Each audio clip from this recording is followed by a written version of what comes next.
श्री सुखदेव पाद स्वामी वर्णन करते हैं राजन परीक्षित।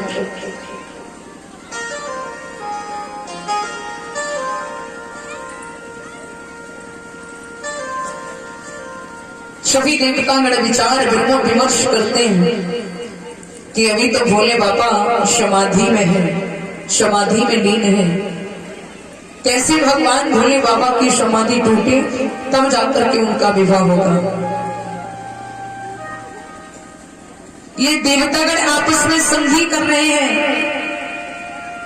लेकिन उन्हीं दिनों एक तारकासुर नाम का राक्षस जो बड़ा बलवान था, उसी वरदान था कि तुझे कोई मार नहीं सकता, तुझे कोई मार नहीं पाएगा। बोले कौन मारेगा? बोले अगर तुझे कोई मारेगा तो भगवान भोले बाबा का प्रथम बालक महादेव के पहले बच्चे के द्वारा तेरा मरण होगा, तेरा वध होगा। जब ये देवताओं को पता चला तो देवता लोग बड़े भयहीन हो गए, सोचने लगे कि अभी तो भोले बाबा समाधि में लीन है, न जाने कब समाधि टूटे तब जाकर के उनकी शादी होगी, तब कहीं जाकर के पुत्र पैदा होगा, तब तक ये राक्षस देवताओं को मार देगा। क्या करना है? तो महाराज आज भगवान भोले बाबा भूतनाथ की समाधि तोड़वाने के लिए कामदेव को बुलाया। आज वो कामदेव चला है इंद्र की उर्वशी अप्सराओं को लेकर के, गंधर्वों को साथ लेकर के, बाजे गाजे मृदंग लेकर के, जहां भगवान भोले बाबा समाधिष्ट हैं, जाकर के उस कामदेव ने अपनी कला को दर्शाया। बाजे मृदंग ढोल ढपली सब बाज रहे हैं, अप्सराएं नाच रही हैं, लेकिन इतना सब कुछ करने के बाद भी भगवान भोले बाबा पर कोई प्रभाव नहीं पड़ा। तो क्या किया है कामदेव ने कि एक वृक्ष पर चढ़ने के बाद अपने हाथ में एक कुसुम बाढ़ लिया, पुष्पों का बाढ़, और कुसुम बाढ़ लेकर के जैसे उसने भगवान भोले बाबा के सीने में मारा, वो बाण भोले बाबा के सीने में लगा और बाण की लगते ही भगवान भोले बाबा का तीसरा नेत्र खुल गया। बोली शंकर भगवान की। जैसे महाराज तीसरा नेत्र खुला, उस तीसरे नेत्र के खुलते वो कामदेव जल करके भस्म हो गया।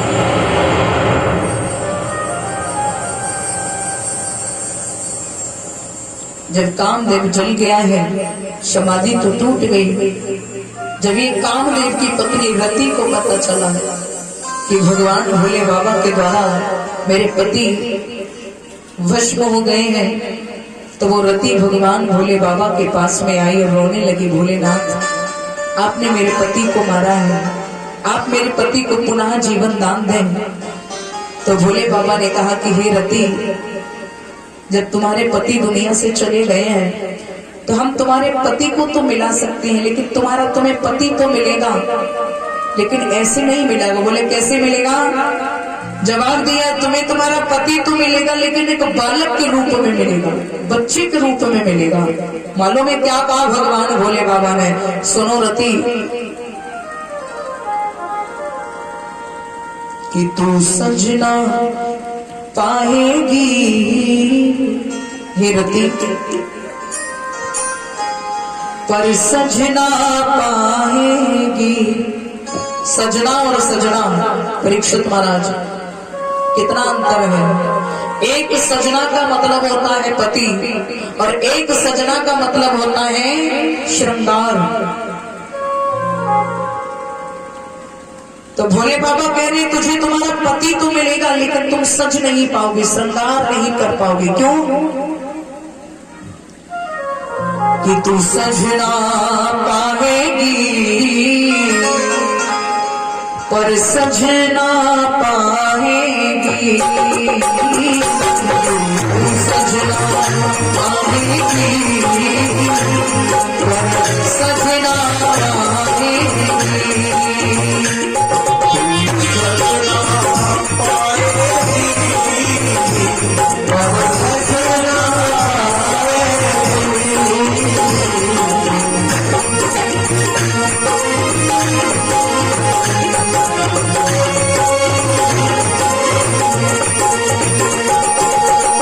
सजी न पाए न पाएगी, तू समझ न पाएगी। ललने की लगे अपना, ललने की लगे अपना, तू बलवा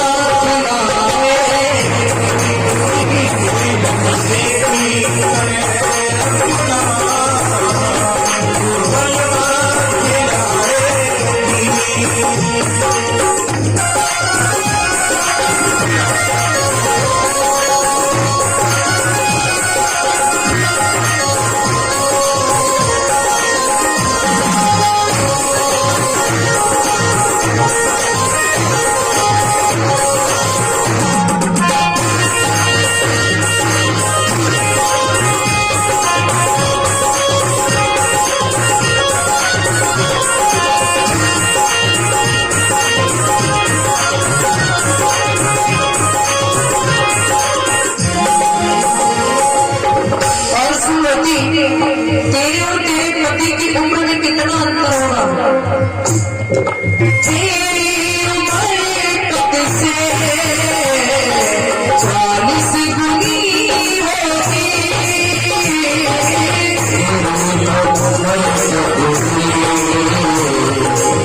40 गुनी होगी। तेरी उम्र कब से 40 गुनी होगी, 40 गुनी होगी। जब तेरा पति होएगा, जब तेरा पति होएगा, तो तुम खुदा बजाए।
भोले बाबा ने कहा तुझे तेरा पति तो मिल जाएगा लेकिन तू श्रृंगार नहीं कर पाएगी। तो अगर तुझे तेरा पति मिलेगा तो कब मिलेगा? बोले कब?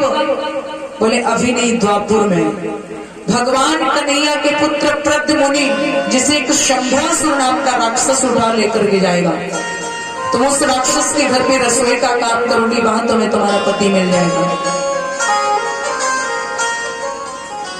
कब के लिए कहा? द्वापुर में। मेरे भक्त श्रोताओं, जब भगवान भोले बाबा की समाधि टूट गई है, सभी देवताओं ने ब्रह्म निवेदन किया है भगवान भोलेनाथ से कि हे प्रभु आप शादी कर लो। भोलेनाथ कहने लगे शादी और वो भी हम। बोले मैं तो शादी करूंगा नहीं। क्यों? बोले जब हम शादी कर लेते हैं ना तो मेरी पत्नी जो बन के आती है वो हमें बीच में ही छोड़ के चली जाती, इसलिए हम शादी नहीं करेंगे। बीच का मतलब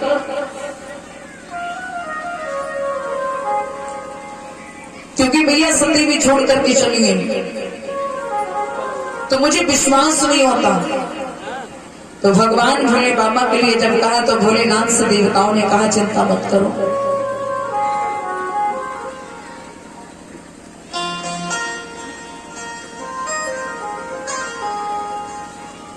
आज भगवान भोले बाबा भूतनाथ ने कहा कि कन्या कौन है जो मेरे साथ विवाह करेगी? पर्वतराज हिमांचल की बेटी है मैना गिरजा पार्वती।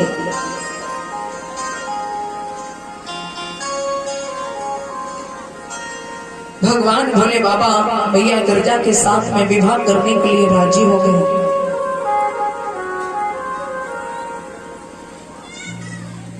आज सभी देवताओं ने मिलकर के भगवान भोले बाबा से कहा कि प्रभु आप शादी कर लो।